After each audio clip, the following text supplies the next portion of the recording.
নমস্কার, সবাই কেমন আছেন? আশা করছি সবাই খুব ভালো আছেন। চলে এসেছি নতুন একটি ভিডিও নিয়ে আপনাদের সামনে। আজ আপনাদেরকে দেখাবো নতুন একটি রেসিপি, আমরস। অনেকেই আম খেতে ভালোবাসেন, আবার অনেকেই আম খেতে পছন্দ করেন না। তাই একবার বাড়িতে এই আমরসটা বানিয়ে খান, দেখুন ভালো লাগবে। তাই আপনাদের সামনে আজ তুলে ধরবো আমরস বানানোর ছোট্ট একটি রেসিপি। এটা খুব বেশি একটি জিনিস লাগে না, এটা ঘরোয়া জিনিস দিয়েই বানানো যায়। তাই প্রথমে একটি মিক্সির বাটিতে আমি দিয়ে দিলাম 4টি বরফের টুকরো আর ঠান্ডা জল। তার সাথে দিয়ে দেব 2 চামচ চিনি। আপনারা যেরকম চিনি খাবেন সেরকম চিনিটা দিবেন।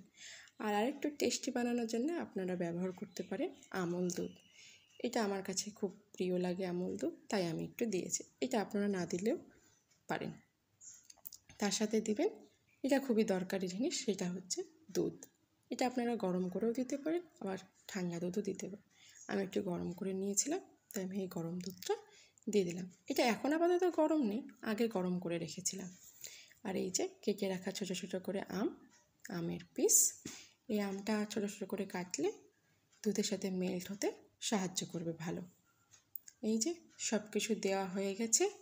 এবার ঢাকনাটা বন্ধ করে দিয়ে সুন্দর করে 2 মিনিট ঘুরিয়ে নিলে তৈরি হয়ে যাবে আপনাদের সামনে আমরস।